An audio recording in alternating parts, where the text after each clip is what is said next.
بادشاہ کی عادت تھی کہ وہ بھیس بدل کر عوام کی خبر گیری کرتا تھا۔ ایک دن اپنے وزیر کے ساتھ گزرتے ہوئے شہر کے ایک کنارے پر پہنچا تو دیکھا ایک آدمی گرا پڑا ہے۔ بادشاہ نے اسے ہلا کر دیکھا تو وہ مر چکا تھا۔ لوگ اس کے پاس سے گزر کر جا رہے تھے۔ بادشاہ نے لوگوں کو آواز دی لیکن لوگ بادشاہ کو پہچان نہ سکے اور پوچھا کیا بات ہے؟ بادشاہ نے کہا اس کو کسی نے کیوں نہیں اٹھایا؟ لوگوں نے کہا یہ بہت برا اور گنہگار انسان ہے۔ بادشاہ نے کہا کیا یہ امت رسول صلی اللہ علیہ وآلہ وسلم نہیں؟ یہ کہا اور اس شخص کی لاش اٹھا کر اس کے گھر پہنچا دی۔ اس کی بیوی نے خاوند کی لاش دیکھی تو رونے لگی۔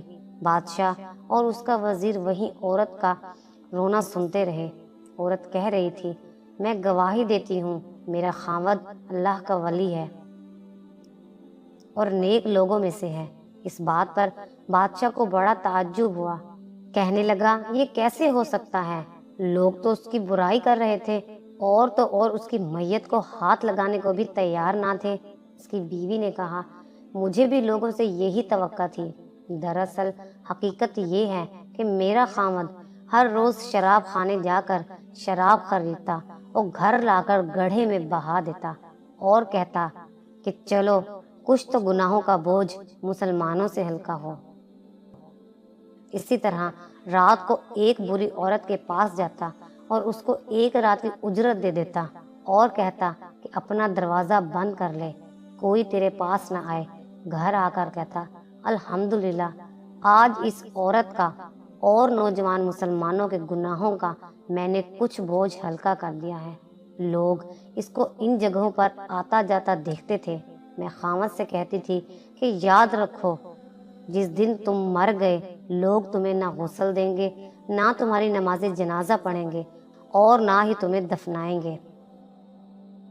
وہ مسکراتے اور مجھ سے کہتے کہ گھبراؤ نہیں، تم دیکھو گی کہ میرا جنازہ وقت کا بادشاہ علماء و اولیاء پڑھائیں گے۔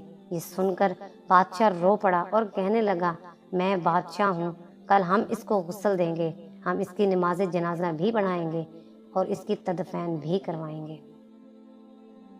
چنانچہ اس کا جنازہ بادشاہ، علماء، اولیاء اور کثیر عوام نے پڑھا۔